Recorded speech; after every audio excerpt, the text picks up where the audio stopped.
Mira, voy a comenzar con algunas observaciones acerca de este problema que traté la clase pasada. Bueno, uno es, ¿quién asegura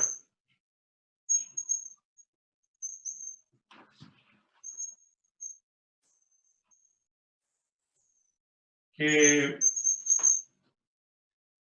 el método de imágenes entrega la respuesta correcta al problema original?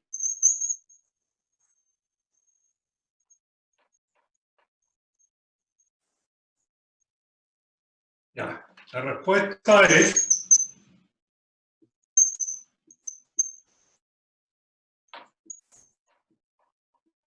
el teorema de unicidad.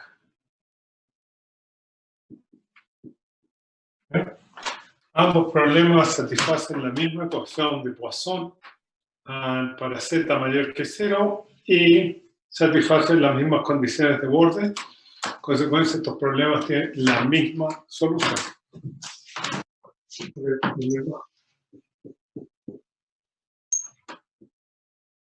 Ahí está la cara.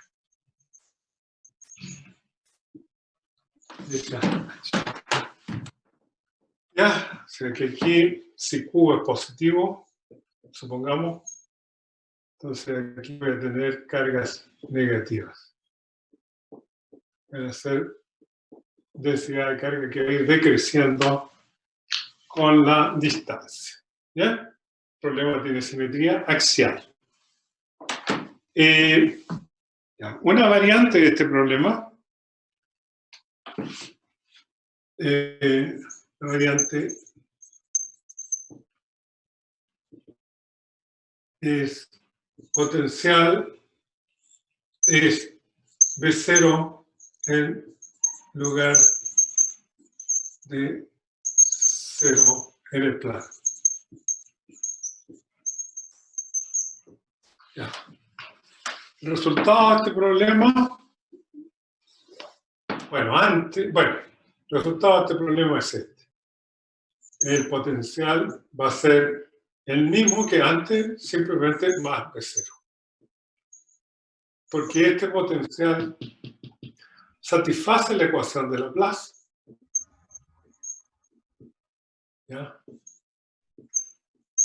Esto es 0 y esto es menos ρ sobre epsilon 0.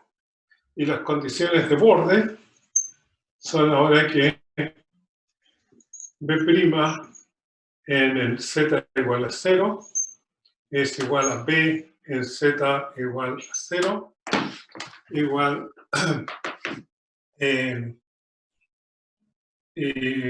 más B0. Y esto me da B0 porque este potencial es 0. Y en el infinito también, porque este potencial es 0 en el infinito, ¿ya? Y va a quedar B0. O sea, este problema, este potencial, satisface correctamente la ecuación de Laplace y satisface las nuevas condiciones de borde que el potencial en el plano es B0. Entonces yo le subo el potencial a todos los puntos del espacio, ¿ya? Y eso me resuelve el problema. ¿Ya? El problema es que ya ahora es el potencial antiguo más un B0. O sea, el B0 no hace nada. ¿Ya? Nuevamente eleva el nivel de potencial. Otra pregunta. ¿Qué ocurre en el problema original? Yo calculé el potencial para z mayor que 0, ¿no es cierto? La pregunta es ¿cuánto vale el potencial en z menor que 0? ¿Ya? Z menor que 0 no hay cargas. ¿Ya? aquí ρ es igual a 0 en esta zona, z menor que 0. La ecuación que tiene que satisfacerse, entonces, voy a colocar en z menor que 0 igual a 0. ¿Con qué condiciones de borde? Con la condición de borde que el potencial tiene que ser 0 en z igual a 0 menor, ¿ya? Menor o igual que 0. Tiene que anularse ahí y que el potencial sea 0 en z tiende a infinito. ¿Ya? Pero no hay cargas aquí a este lado. Y en consecuencia, una solución B igual constante. Este potencial, ¿ya? En z menor que 0, satisface la ecuación de Laplace y satisface las condiciones de borde. Porque aquí no hay densidad de carga. O sea, en ninguna parte tengo que cumplir que el laplaciano, como al lado de allá, diverge en un punto. Aquí no, aquí es absolutamente uniforme. Así que, y esa constante, z menor o igual que 0, pero en B en z igual a 0, es 0 implica la constante igual a 0. Quiere decir que potencial de aquí para acá es nulo. ¿Ya? No hay potencial. El potencial es 0. ¿Ya? Esto es como si esto fuera un conductor infinitamente grande hasta acá, completo. ¿Ya? ¿Están de acuerdo?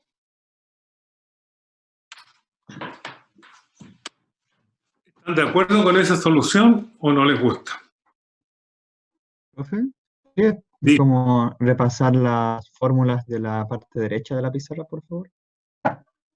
Ya. La parte...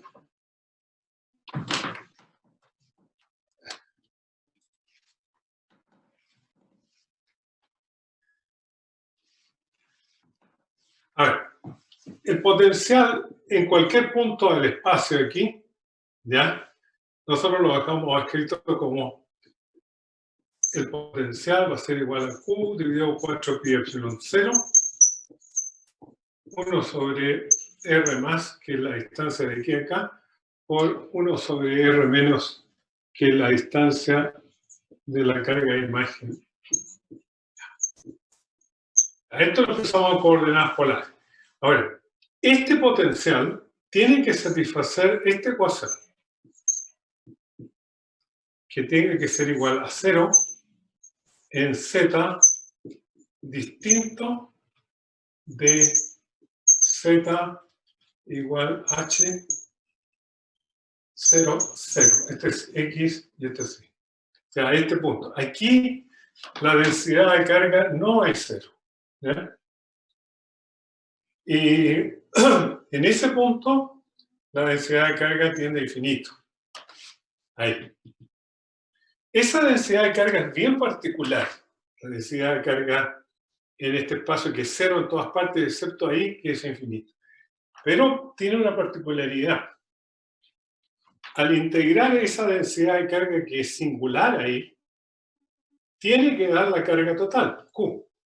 O sea, esta densidad de carga se escribe así. Se escribe como Q por una función que se llama delta de Dirac, que es R. Este es el argumento. Donde R' es el lugar donde en este caso está la carga. R' tiene coordenadas 0, 0, H. Entonces, esta densidad de carga es 0 en todas partes, ya, excepto ahí. O sea, esta función se define como una función R menos R', llamada delta, porque la inventó este señor Paul Maurice Dirac, el señor que trabajó esto en física cuántica. Esta función es 0 cuando R distinto de R', e infinito cuando R igual R'. Pero con la salvedad, ahí todavía no está bien definida, que la integral de esta función en todo el espacio, este está fijo, el R', voy a integrar sobre él, entre todo el espacio, es igual a 1. ¿Ya? Entonces, esto es lo que ocurre aquí. Yo integro esto, das la integral de la función delta de Dirac me va a dar 1. O sea, cuando integro esto sobre todo el espacio, me va a dar la carga total. ¿Ya? Eso es lo que ocurre al lado derecho, ¿ya? De ese dibujo, o sea, frente al plano donde está la carga. Lo siguiente que dije fue, bueno, hagamos contacto aquí. Esta parte es lo que está al lado derecho. Al lado izquierdo, yo no he hecho nada. Al lado izquierdo, yo no he resuelto el problema. Lo que hice fue, cuando resolví el lado derecho, inventé acá una carga, pero esto es para trabajar al lado de allá, nada más. Pero cuando estoy al lado de acá, la realidad es que tengo esta carga Q aquí, tengo este plano, y aquí no hay carga. ¿Ya? Por esa razón, a este lado, la densidad de carga es 0, y en consecuencia la ecuación de Poisson, que originalmente, esta es la ecuación general, para potencial menos ρ sobre epsilon 0, como ρ es 0 en toda esta zona, entre 0 y menos infinito, entonces ese ρ es 0, hay que satisfacer esta ecuación. Esta es una solución posible, ¿ya? Pero además tengo que asegurarme que esta solución satisfaga las condiciones de borde. Pero esta solución la satisface, porque si es constante, satisface la ecuación de Laplace con esto igual a 0. Y además, si la constante la elijo 0, entonces el potencial se hace 0 aquí y se hace 0 en infinito. ¿Ya? Entonces, el problema de imágenes es que aquí el potencial es 0 en todas partes, y al lado de allá la solución es la que encontramos la vez pasada. ¿Ya? ¿Está más claro? Sí. Ya. Okay. Ese es un punto. Después, bueno, subí el potencial, lo coloqué a B0, pero la solución es bien simple, es cosa de subir el potencial en todo el espacio en B0. Ahí digamos una cosa. Si no hay problema. Ahora les voy a dar otra situación. Bien. Supongan que ahora tengo este conductor conectado a tierra. Noten que que tenga potencial no es ningún problema, hay que agregar un B0 y nada más. Pero este es el conductor. Voy a colocar una lámina conductora. Así voy a hacer el problema. Aquí va el vacío.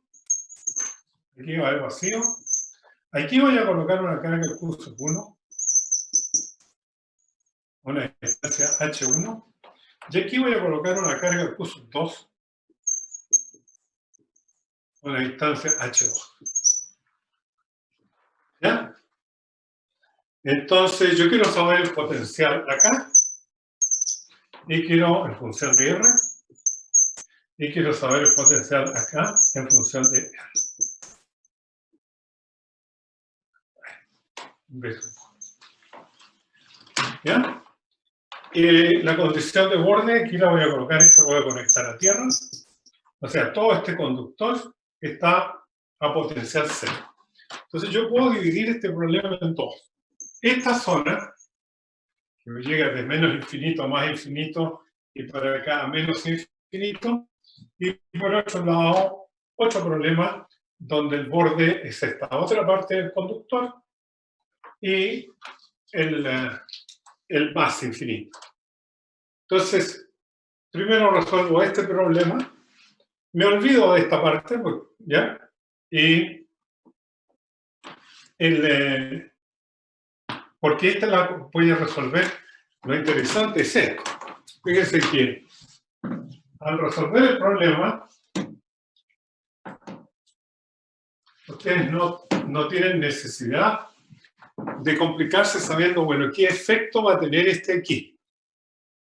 Bueno, en principio, podrían ustedes pensar que podría tener algún efecto. Pero no lo va a tener, porque yo sé que en esta zona o región z mayor que 0, las condiciones de borde son que el potencial en z igual a 0 es 0 y el potencial en z tiende a infinito igual a 0. Eso. Con eso yo tengo bien definido esta zona. Ahora, la solución para el potencial es que esto tiene que ser igual a menos ρ sobre epsilon 0, donde ρ tiene la forma que les dije, Q por R. Lo coloquemos aquí, simplemente Z menos Z', que es lo único que me interesa.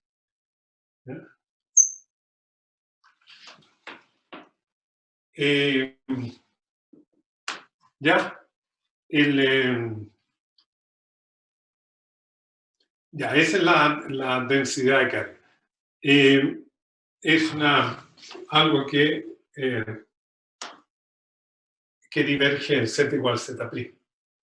Bueno, esto ya lo conocemos. Para poder resolver este problema al lado de acá, yo requiero colocar, o una manera de hacerlo, es colocar una carga en imagen. Cuando hago esto, estoy resolviendo el potencial allá. Con esta y esta, ahora tienen que tener cuidado porque si esto tiene un cierto ancho, esta medición está hecha desde aquí. De aquí a acá es H1, de aquí a acá es H2. La carga de imagen está ahí y me asegura que el potencial es 0 en toda esta parte. ¿Ya? Y resuelvo el mismo problema que antes. Cuando resuelvo al lado de acá, ahora es distinto. Porque ahora el laplaciano de 2 es singular ahí. Así que esto es menos Q por una función delta de Z. Aquí lo voy a colocar, este era H, H1. Y este es Z menos. Este es H1, disculpe, este es H. Es que lo que los dos, 1. No, eso está bien. Estoy resolviendo esto. Z menos H2. ¿Ya? Dividido epsilon 0. Dividido epsilon 0. Ya. Entonces, ahora cuando resuelvo este problema al lado de acá, coloco una carga de imagen aquí. Ahora estoy resolviendo acá. Y con la condición de borde que el potencial es 0 sobre ese lado. Si es que esto fuera más borde. ¿Ya? Y resuelvo el mismo problema. Exactamente el mismo. Pero ahora estoy resolviendo para z menor que 0. ¿Ya? Entonces resuelvo los dos problemas de forma separada. ¿Ya? Como yo soy capaz de resolverlo, o sea, satisfago la ecuación de Laplace, satisfago las condiciones de borde, y aquí hice lo mismo, quiere decir que ese problema de allá no tiene nada que ver con el de acá. Porque en ambos casos pude resolver la ecuación de Laplace perfectamente con condiciones de borde definidas. Eso quiere decir que esta lámina que hay aquí bloquea, ¿ya? Al lado izquierdo o al lado derecho. o sea, decimos que lo apantalla. O sea, el lado de allá no tiene nada que ver con el de acá. ¿Ya? Eso es lo que ocurre. ¿Ya?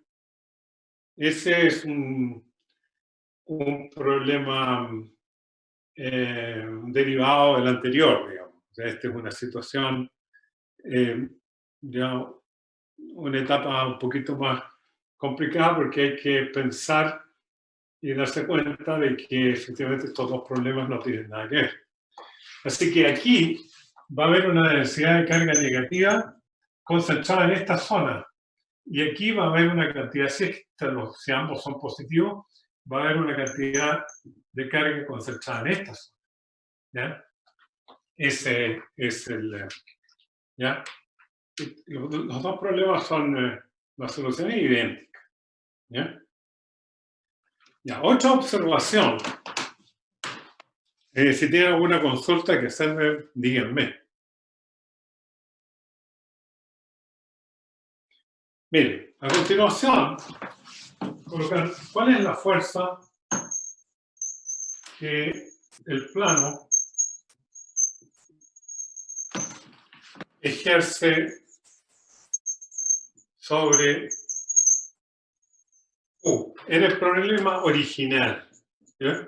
Este que tengo solamente frente a A.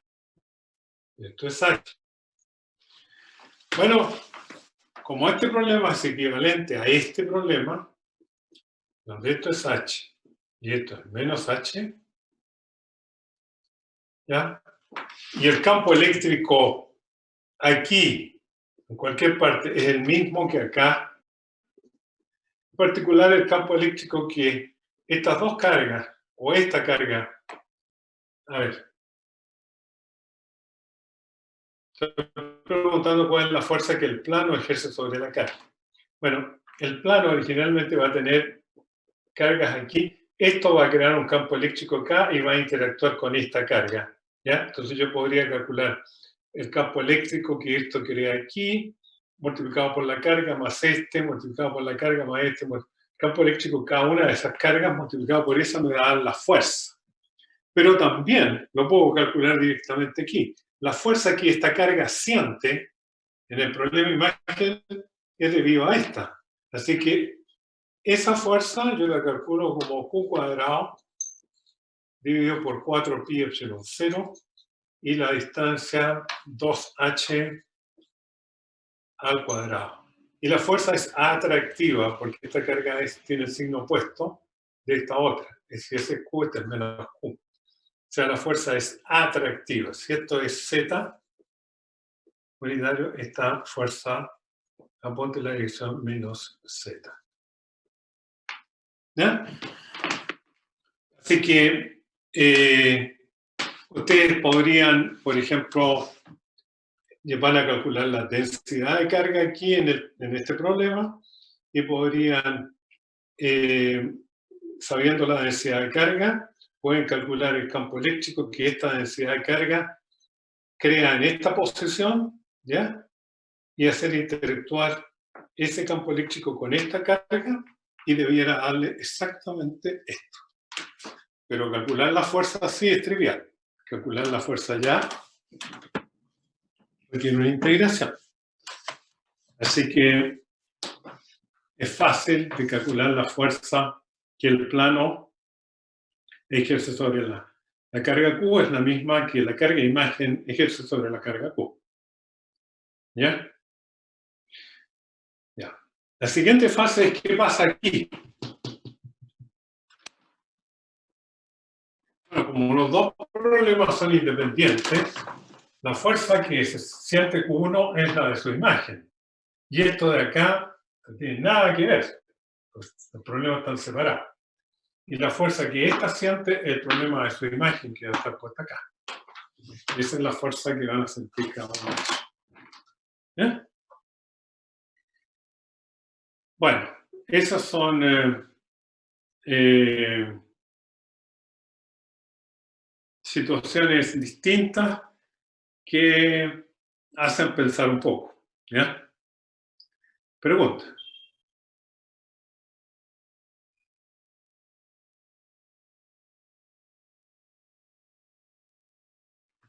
¿Ya? ¿No hay preguntas? Bien. ¿Pero me escuchan? Ya. ¿Les queda claro o está tan confuso que no se atreven a preguntar? Igual es confuso, profe. Lo que tienen que, lo que tienen Como que a veces se corta un poco la señal.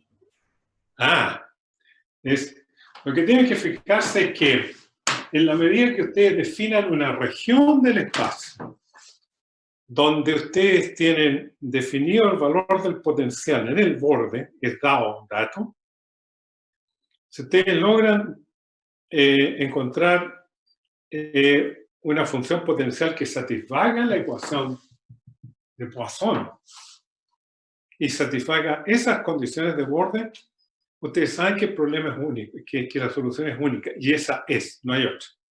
Eso me permite asegurar que este lado acá no tiene nada que ver con el de acá, porque aquí pude satisfacer las condiciones de borde perfectamente y la ecuación de Laplace sin preocuparme para nada de este lado.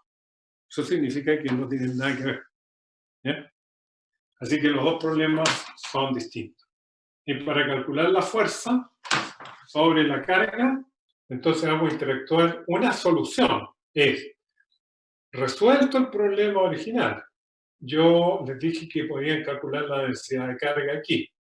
¿Ya? Supongan que tienen esa densidad de carga. Ahora, esa densidad de carga va a crear en esta posición un campo eléctrico, y ese campo eléctrico multiplicado por Q sub 1 me da la fuerza sobre Q sub 1. Ese resultado, o sea, eso lo pueden hacer, ¿ya? Van a ver que es posible hacerlo, si quieren probar, que es así. Pero es más fácil saber que esta carga no sabe que aquí hay un plano. Podría ser exactamente esta otra situación. Exactamente. Sé que esta carga, ¿ya?, frente a esta otra carga separada a esta otra distancia, siente la misma fuerza que en ese problema. Y entonces la puedo calcular como la interacción entre dos cargas. La carga con su carga de imagen. ¿Ya? Eso es lo que quería decirles antes de abandonar este problema. ¿Ya? Profe, igual mi duda es como, igual de fondo. ¿Por qué la carga esta que reemplaza el plano está a la misma distancia h y no está literalmente en el plano? O sea, hay solo una h y no dos h. No sé si me explico. Es porque este problema tiene que satisfacer las mismas condiciones de borde que este. Y este tiene potencial cero aquí. Si yo coloco esta carga a la misma distancia, este crea un potencial negativo y este un potencial positivo del mismo valor. Entonces da cero. Y aquí también, este con este permanentemente me dan cero. Si lo coloco a una distancia distinta, este potencial no sería cero y los problemas no serían iguales porque la condición de borde no la estaría reproduciendo. Ya, gracias. ¿Ya? O sea, está obligado a estar ahí. Así es como yo adivino dónde la tengo que poner.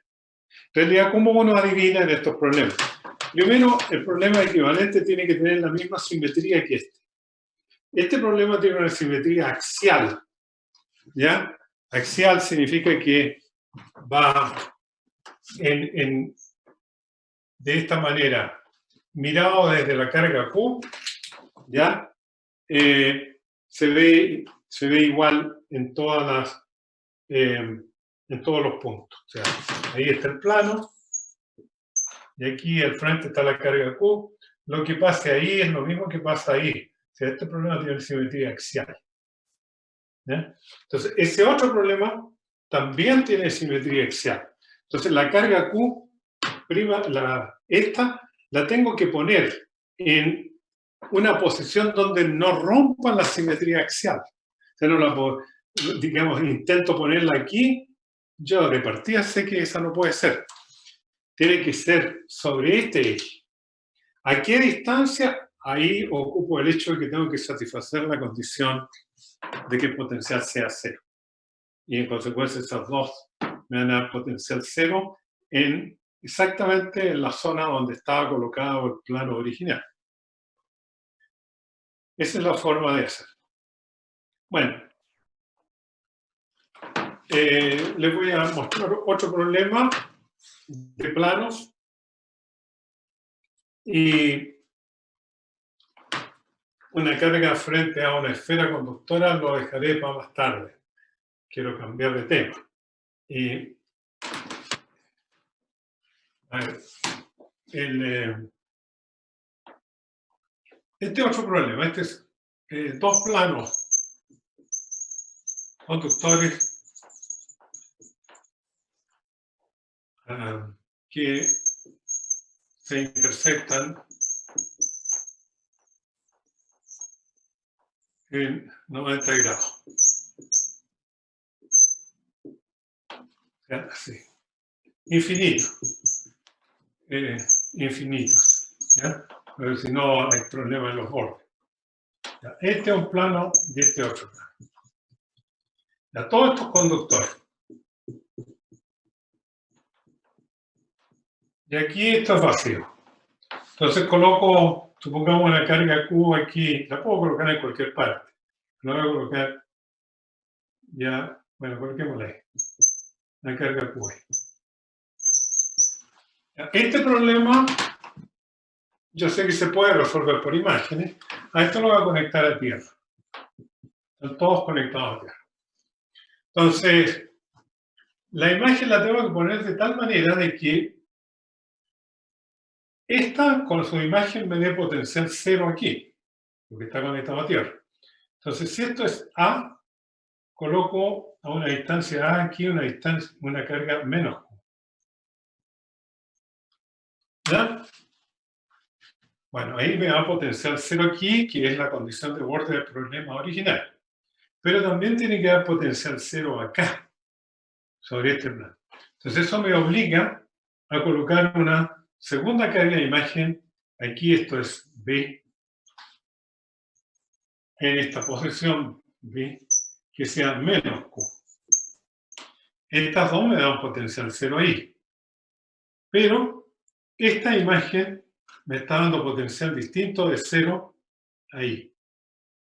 Entonces coloco acá otra imagen, una tercera imagen, que también vale, este va a valer más Q opuesto de este. Ya, estas son cargas de imágenes, esta y esta. Y esa es la carga real. Estas cuatro cargas reproducen la condición de borde de tener potencial cero aquí, potencial cero acá. En consecuencia, el potencial en cualquier punto aquí es, por cierto lo llamo R, ¿ya? Es el potencial que esta crea ahí, más el potencial que esta crea ahí, más el potencial que esta crea ahí, más el potencial que esa crea ahí. Bueno, puede ser más trabajoso hacerlo, pero no es muy difícil. Lo importante es darse cuenta que con 4 imágenes, o sea, con 3 imágenes y la carga original, yo reproduzco el problema en esta zona. En esta zona es la condición de borde que el potencial es cero ahí, potencial es cero de ahí hasta el infinito, y el potencial cero en todo ese, a una distancia infinitamente grande de este origen, hacia allá, todo, al final del primer cuadrante. Así que el problema es, se resuelve con esas 4 imágenes, esas 3 imágenes, disculpen, y la carga original. Ahora, tipos de problema con planos y que están formando ángulos, no son tantos, porque se requiere, para ciertos ángulos se puede, pero no para cualquier ángulo. Cualquier ángulo no les va a dar que las cargas caigan justo estas sobre esta, o sea, que la imagen de esta que aquí en los vértices de un rectángulo. Los otros problemas puede que necesiten infinitas imágenes, entonces no sirve para nada. hay un cierto conjunto de problemas que se puede. Que si se les pregunta algo así con un ángulo distinto es porque se puede. Y hay que hacerlo igual que esto. No podrían dar 5 imágenes en vez de 6 y el ángulo es 60 grados o algo por el estilo. Pero no es, digamos, la finalidad esa. La finalidad es que se den cuenta de que hay un cierto conjunto de problemas que se pueden resolver por este método. Este método es un método particular, que es muy útil cuando se puede utilizar, pero no hay, digamos, una receta de decir, bueno, ¿cuándo se puede? ¿Ya? En general, uno lo intenta, al menos, cuando el problema tiene mucha simetría. Entonces, dice, bueno, vamos a tratar si es posible. Bien. Voy a dejar esto. Y una carga frente a una esfera conductora. No sé si lo voy a ver. Ni tampoco quiero que... Si lo veo, lo voy a ver yo.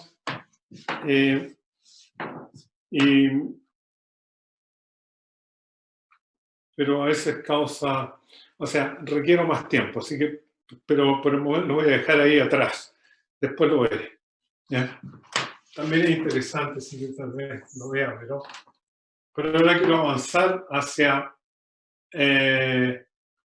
un campo eléctrico en medios materiales. ¿Cuál es el efecto que tienen medios materiales en el valor del campo eléctrico? Para ello, lo primero que necesito es estudiar este problema.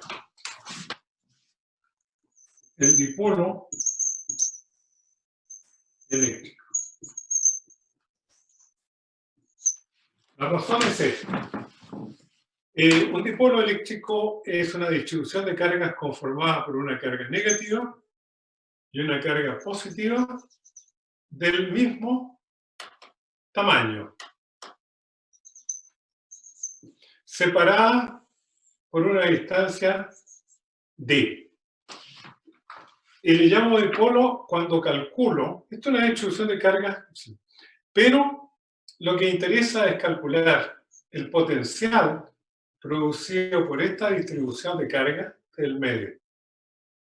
Cuando D es mucho menor que R. ¿Ya? Ahí uno habla de dipolo.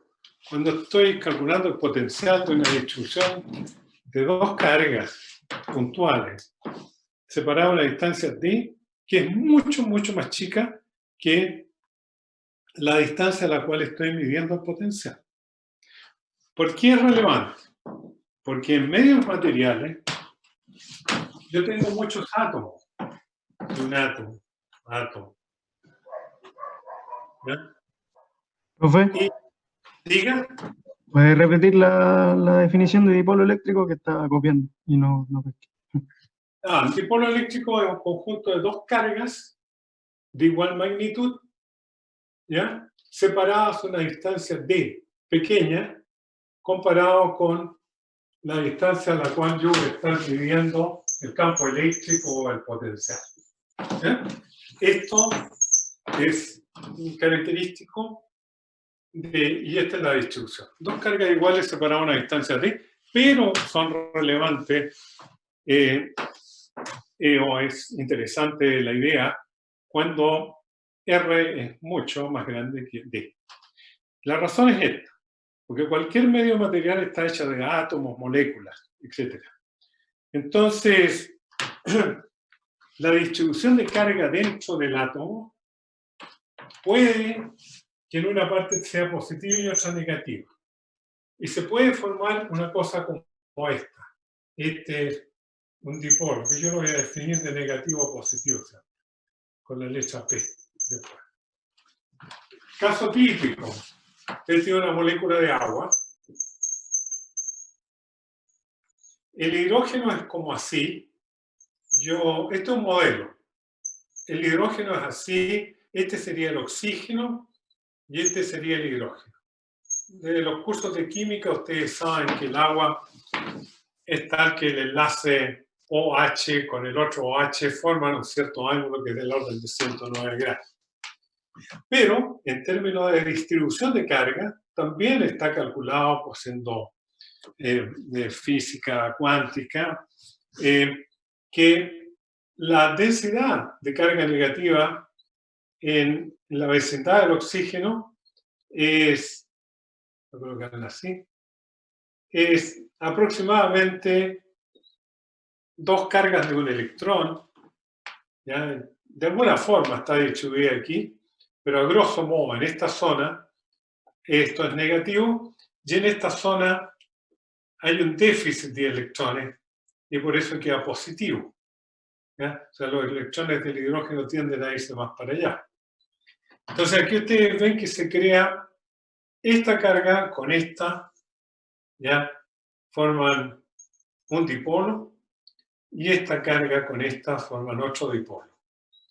Y esto yo lo sumo los dos vectorialmente, me dan que la molécula de agua tiene un momento dipolar. Es una molécula polar, dice uno. Lo que quiere decir es que la distribución de carga no es esféricamente simétrica, o sea, el centro de gravedad de las cargas positivas y negativas no está en el mismo punto. Y por esa razón, ese objeto tiene características similares a este. Bueno, aquí lo parto por la mitad y esta mitad es un dipolo y esta otra de aquí para acá es otro dipolo. Y eso va a ocurrir siempre que yo tome un átomo, cualquiera sea el átomo. Supongo que tomo un átomo de calcio, que originalmente tiene simetría esférica, no sé cuántas, bueno, hartas cargas y hartos electrones. Lo mismo electrones. Pero si yo a este átomo lo coloco en una zona donde hay un campo eléctrico externo, ¿ya? Es cero. Estas cargas van a interactuar con este campo y las positivas van a tender a ir hacia en la dirección del campo, la fuerza es la carga por el campo eléctrico, ¿ya? Y las negativas van a tender a ir en dirección opuesta. Entonces, este átomo tiende a deformarse un poco y queda negativo aquí y positivo acá, ¿ya? De alguna manera. Y se forma entonces un dipolo que llamo yo inducido, porque originalmente no existía y cuando le apliqué el campo eléctrico, esto y lo induje, lo produje. Si corto el campo, se vuelve esta situación y desaparece. En el caso del agua, no. El agua tiene un momento dipolar que se llama permanente, porque depende de la estructura molecular del agua. El agua per se, desde el punto de vista de estructura molecular, tiene ya una distribución de cargas que no tiene simetría esférica. ¿Ya? Ese es el... ¿ya?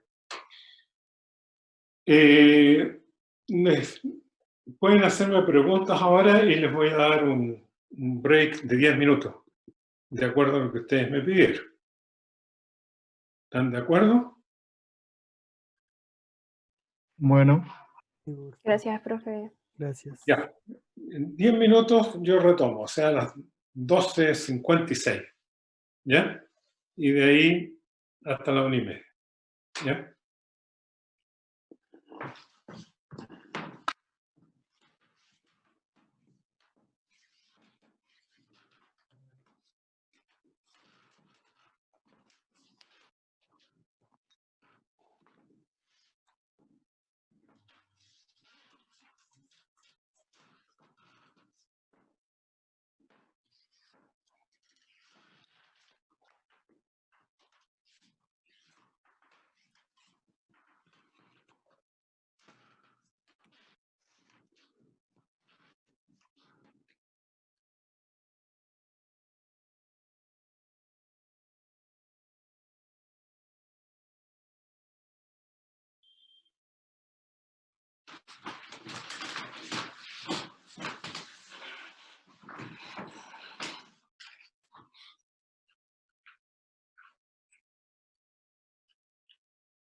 Bueno, retomamos.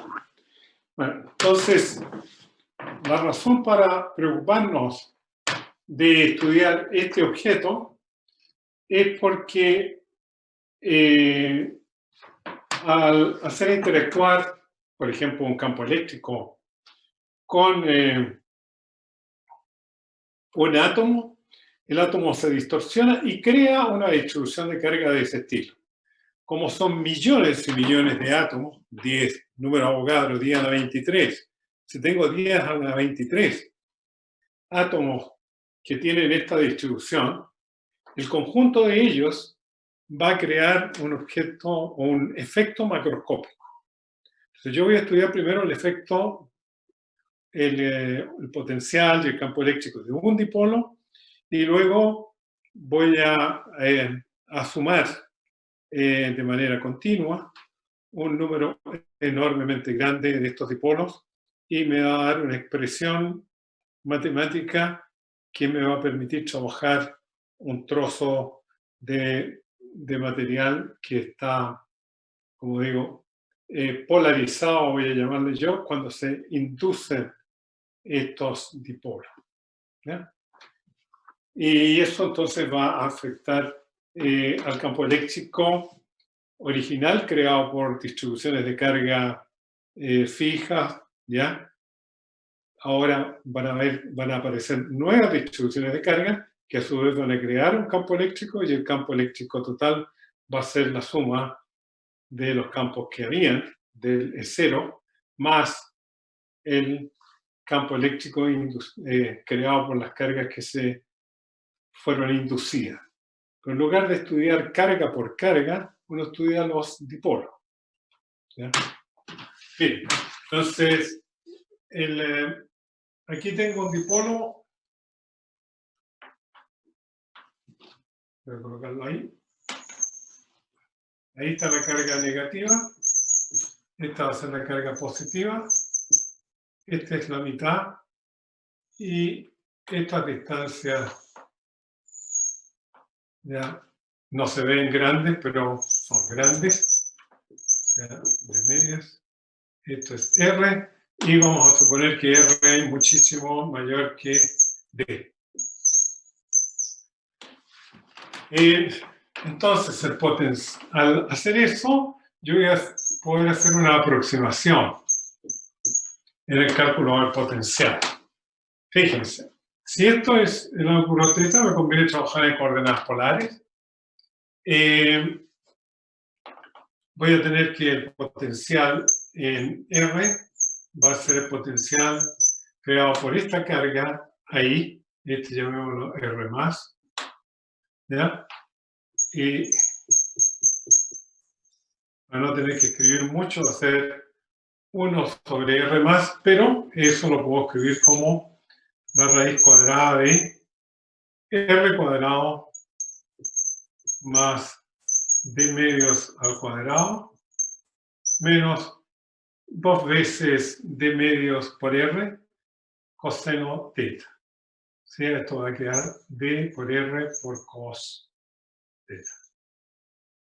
Menos este de acá, que va a ser entonces 1 sobre la raíz cuadrada de R cuadrado más D medios al cuadrado, ¿ya? Más R de coseno θ, con signo más para la hora. Y aquí es donde vamos a ocupar ahora la aproximación de que D es mucho menor que R.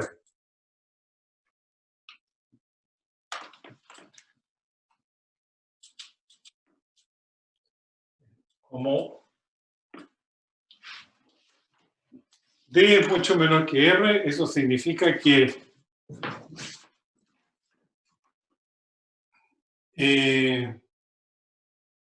D sobre R, este término que está aquí, al cuadrado, es mucho menor que D sobre R. ¿Ya?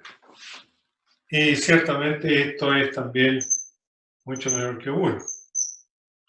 Pero en primera instancia, ya, en esto, este es proporcional a este es de orden 0, no depende de D.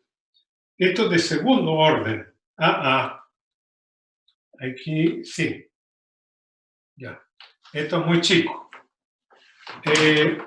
Pero ¿cómo yo lo hago manifiesto?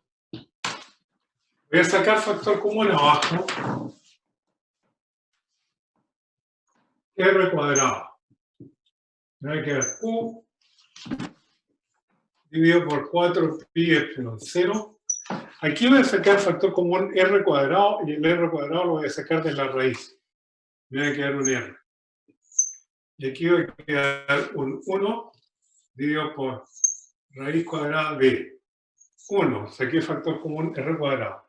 Aquí va a quedar D sobre 2R al cuadrado. Eso. Y aquí va a quedar menos D sobre R coseno teta. Aquí va a quedar 1 y algo similar, pero con signo más. Más D sobre 2R al cuadrado más D sobre R cos teta. Eso es lo que queda. Ya, aquí, este término es D sobre R al cuadrado. Esto es mucho más chico que este, así que lo voy a despreciar. ¿No? Despreciado. Este es lo que se denomina un término de segundo orden, porque es D sobre R al cuadrado. Este es de primer orden, D sobre R. Y este es de orden 0. ¿Ya? Voy a mantener los términos de orden 0 y de primer orden en el cálculo. Ya van a ver por qué no voto el de primer orden. Ya. Entonces, esto lo despreciamos. Voy a ser muy chico, o sea, no va a aportar nada, solamente me va a hacer trabajar mucho más. Y no va a ser útil. Ya. Y luego lo que nos va a quedar es 1 menos D sobre R cos teta elevado a un medio. O sea, para no escribir de nuevo, noten ustedes que nos queda un 1 sobre 1 menos D sobre R cos teta elevado a un medio. Aquí va a quedar con un signo más, ¿ya?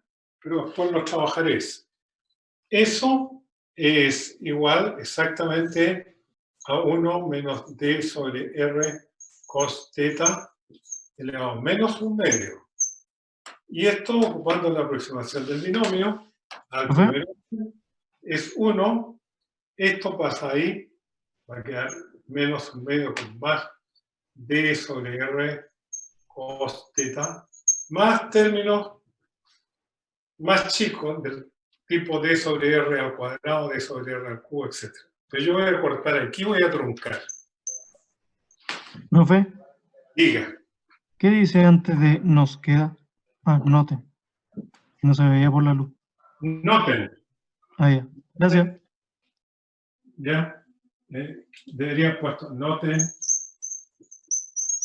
que queda esto. ¿Verdad? La expresión esto se reduce a eso. Y entonces voy a reemplazar todo lo que está ahí por esto. Entonces va a quedar que el potencial va a quedar Q dividido por 4pi epsilon 0. Y aquí ustedes notan por qué mantuve términos de primer orden. Porque aquí queda 1 menos D sobre R cos teta. ¿Ya? Y aquí va a quedar un menos. Y esto de acá difiere de este solamente en este signo. Así que aquí va a quedar 1 más... me falta un medio. Este es... Aquí me faltan dos. Un medio. Más D sobre 2R coseno teta. ¿Ya? O sea, lo que ocupé es lo que ustedes conocen, que 1 más X elevado a cualquier cosa, alfa, digamos, ¿ya? Cuando X es menor que 1, ¿ya? Y estos más, menos pueden ser, ¿ya? Esto va a ser 1 más X por alfa, más alfa por alfa menos 1, dividido por 2 factorial por X cuadrado. Bueno, es la expansión del binomio. Pero como esto es menor que 1, X cuadrado es más chico que X cubo más chico que X cuadrado, entonces uno puede truncar esto. ¿Dónde lo trunca? Bueno, eso va a ser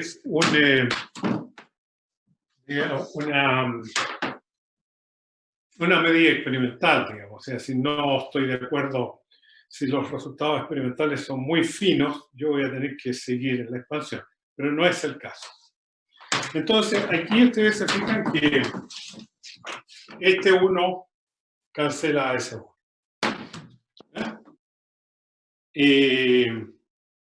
¿Ya? Y entonces, si yo hubiera votado este término y este término, me hubiera quedado sin nada. Aquí falta un 2. ¿Ya? Ese de ahí. Faltaba. Ahí. Y estos dos se suman. ¿Ya? Entonces, eso me va a dar el menos... aquí hay algo que ustedes no me dijeron. No. Este es más. Menos con menos da un más. Ahí. Este es con un más. Y este es con un menos. Porque al pasar arriba queda menos un medio con este que es más que menos. Ahí está. Y le falta una R como ¿Ah? en el 4pi epsilon 0, está por R. Faltó un R, ya, gracias.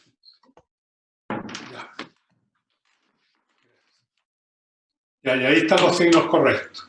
Entonces ahora sumo esto, con eso, y lo que queda es que el potencial producido por esa distribución de carga llamada dipolo es B igual a Q 4pi epsilon 0. Este R con este va a dar un R cuadrado. Este es B medios, este menos con menos da más, se suman, o sea, va a dar D coseno teta sobre R al cuadrado. Esta distribución de carga a gran distancia da un potencial que decae como 1 sobre R cuadrado. Les recuerdo que cuando tengo una carga neta, una carga, el potencial de una carga cae como 1 sobre R. En el dipolo, si yo me coloco a gran distancia, yo no voy a diferenciar la posición de este mucho. O sea, la carga neta de esta distribución de carga es 0. Y en consecuencia el potencial debido a la carga neta no aparece. O sea, no va a aparecer el término 1 sobre R. Pero sí aparece el 1 sobre R al cuadrado. ¿Ya? Que es lo siguiente. Así que dependiendo del tipo de distribución de carga, el potencial a gran distancia puede caer como 1 sobre R cuadrado, 1 sobre R al cubo, sobre R a la cuarta, dependiendo. Esta distribución de carga es importante, la de un dipolo. Ahora, vamos a definir momento dipolo o momento dipolar. Momento dipolo, un vector dipolar. Un vector que voy a llamar P, que va a ser la magnitud de la carga positiva multiplicado por un vector D que va a punta de menos Q a más Q. O sea, la distribución de carga, este va a ser menos Q, este va a ser el vector D.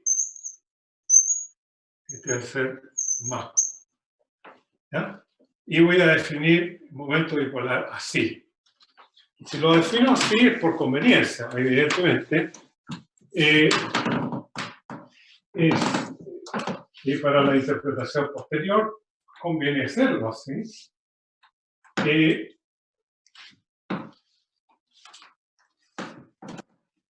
Lo de arriba lo puedo reescribir como P punto R unitario dividido por 4pi epsilon 0 R cuadrado.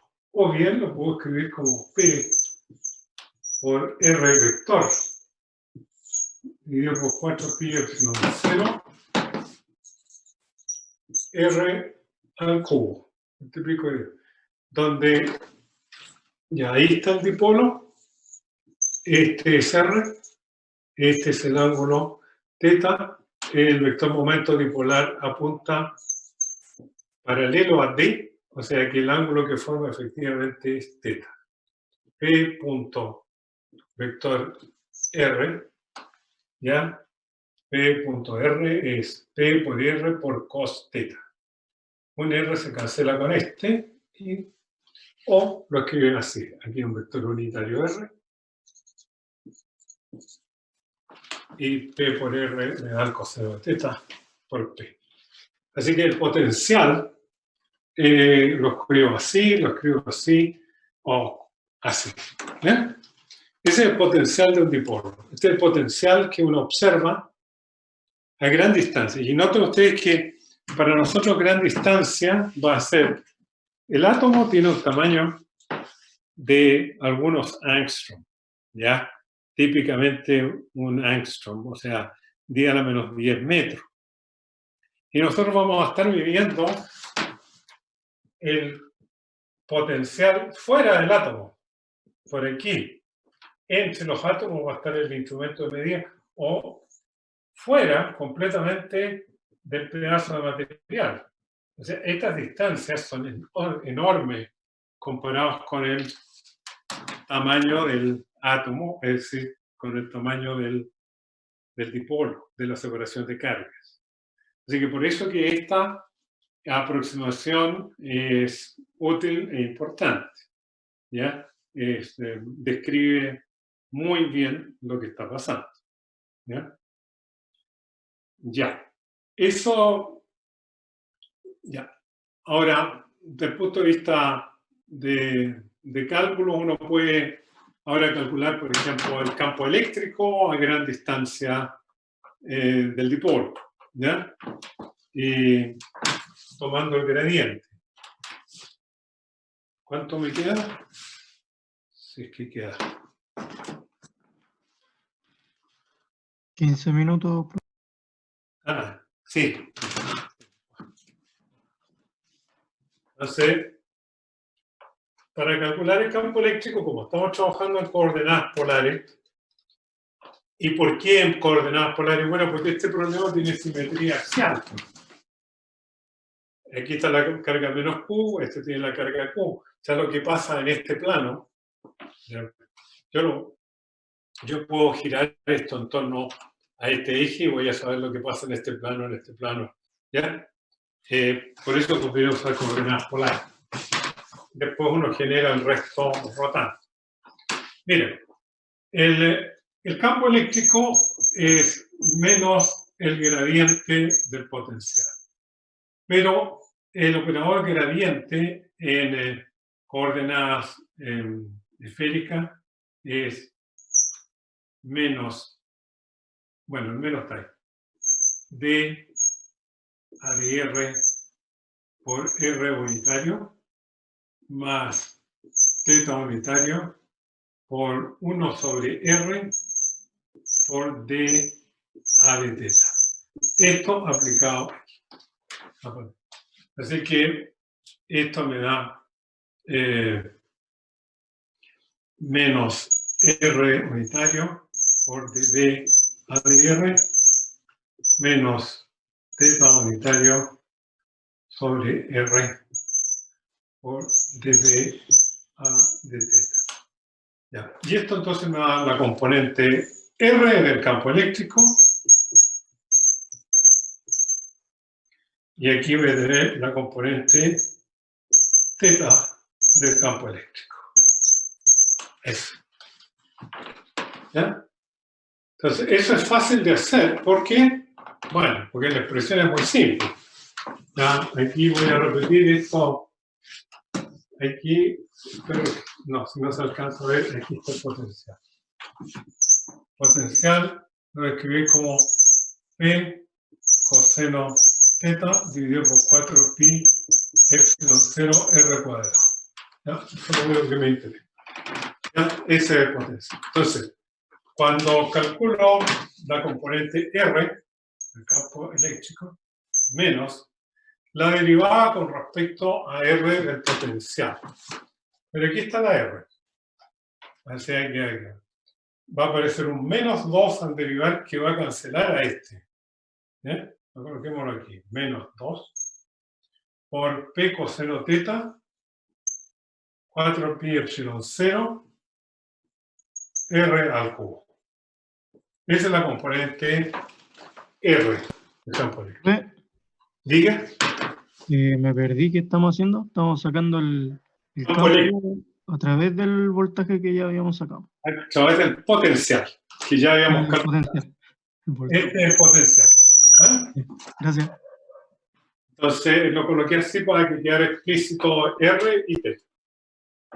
Y entonces la componente R es, bueno, más 2P cos teta dividido por 4pi epsilon 0 R al cubo.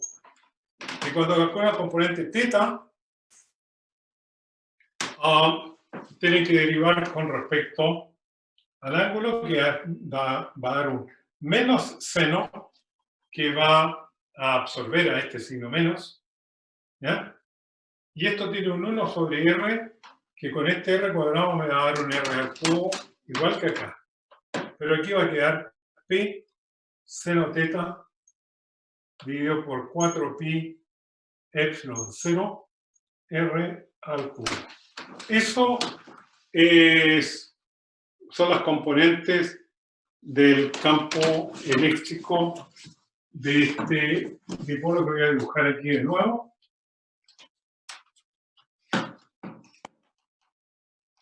Bien, ahí. Aquí está el dipolo menos Q más Q. Estamos acá.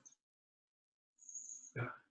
El campo eléctrico tiene ya una componente, ya R, voy a colocarlo, este está más lejos, para acá, la componente, sí, una componente R más o menos por ahí.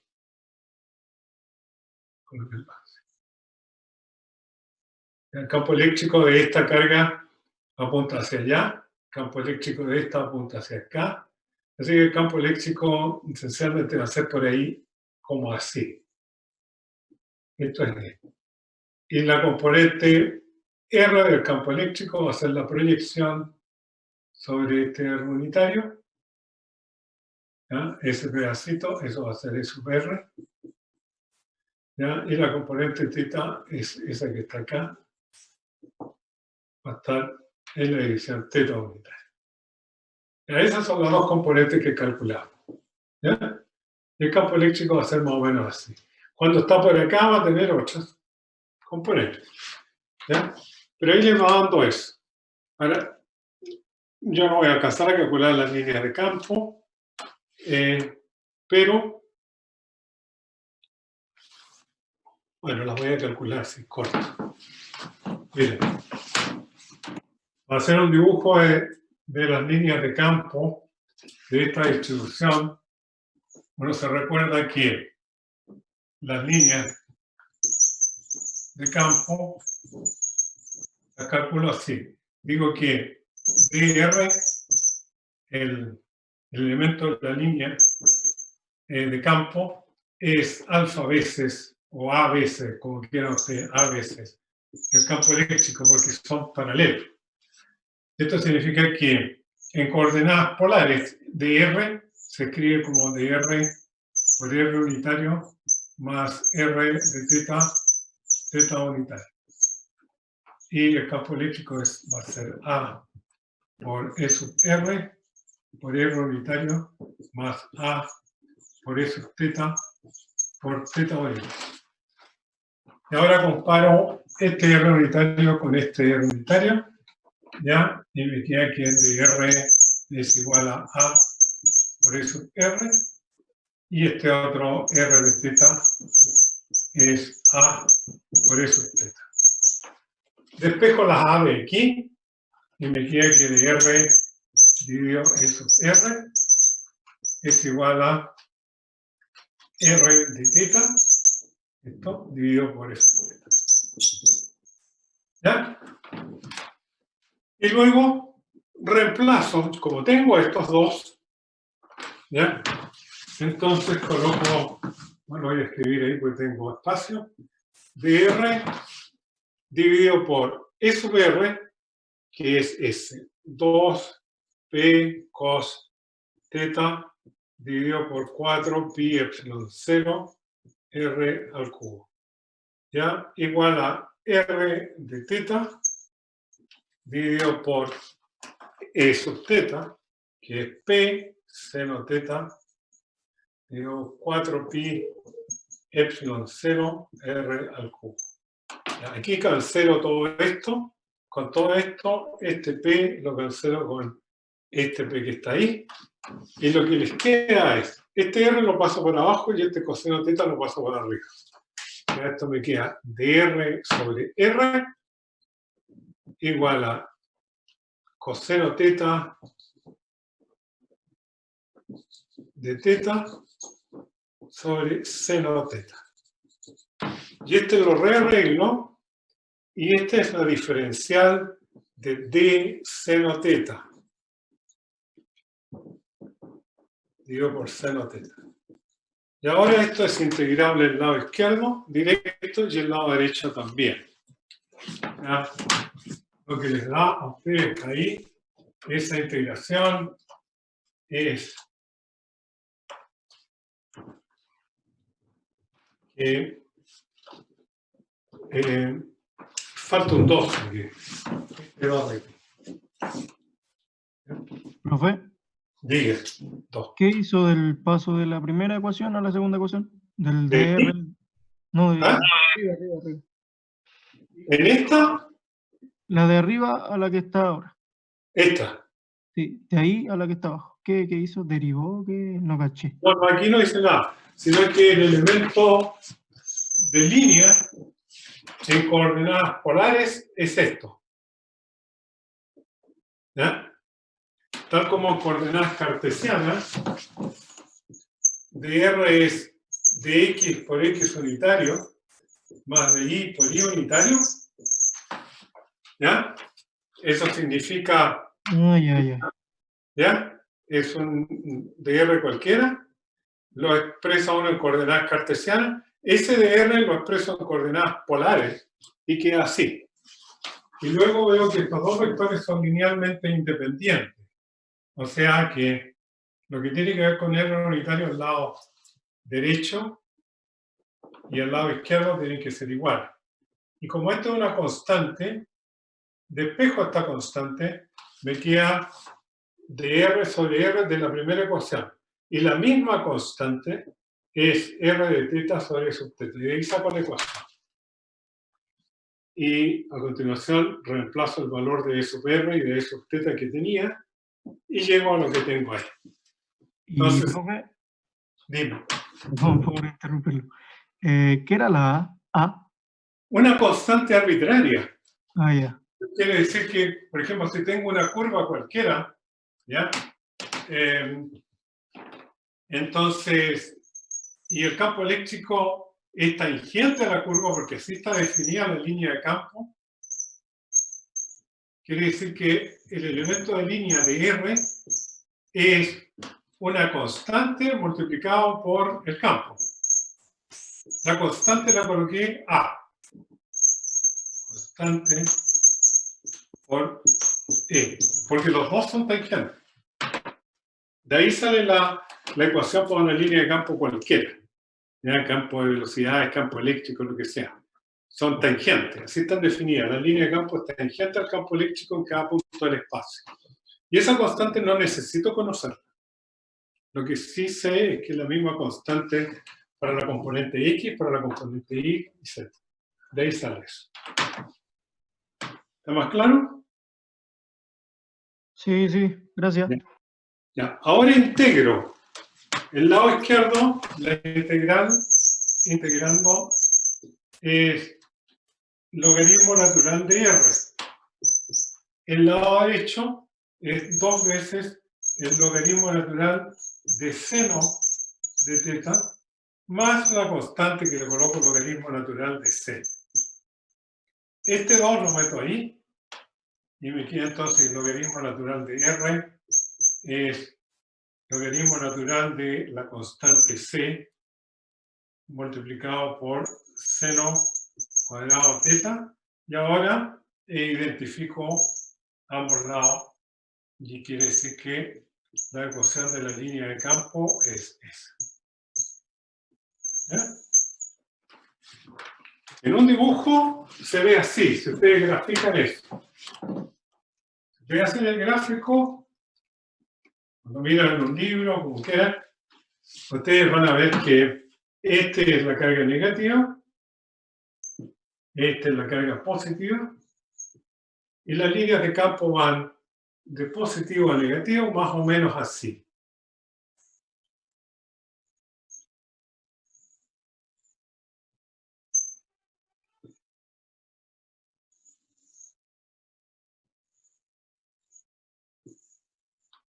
Y para acá.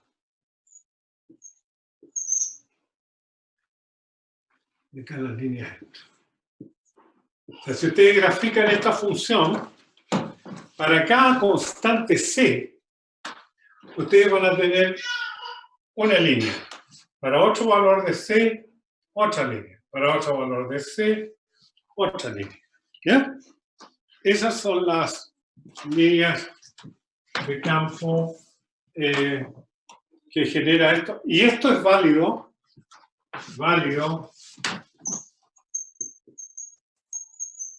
en zonas donde R es mucho mayor que D.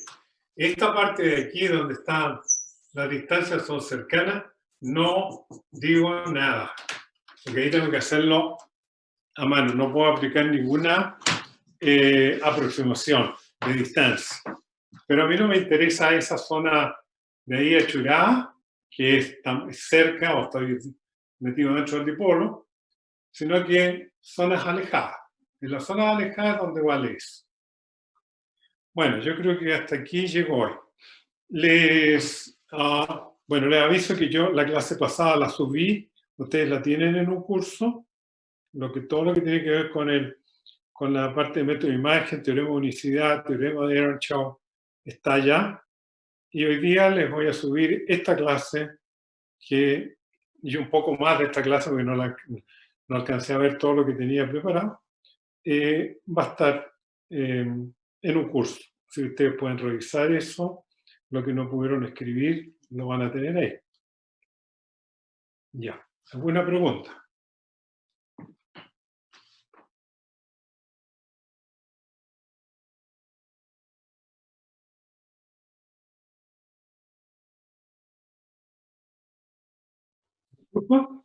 Sí, sí, no tengo problema. Sí, sí. Profe, sabe Ya. que sus apuntes son súper buenos, como que se explican súper bien. Podría hacer un apunte de sus apuntes. Gracias. Eso, trato de hacerlo lo que más cercano posible a lo de ustedes. Ahora, mi impresión es que los apuntes puede que les sean muy útiles porque ustedes están siguiendo esta clase. Hay apuntes, por ejemplo, me parece que, bueno, hay apuntes de varias gente. Está Patricio Cordero, está Rafael Benguria, hay muchísimos apuntes escritos por gente que es de la facultad o que ha sido de la facultad. Por eso que uno no está, yo tengo algunos también, más antiguos.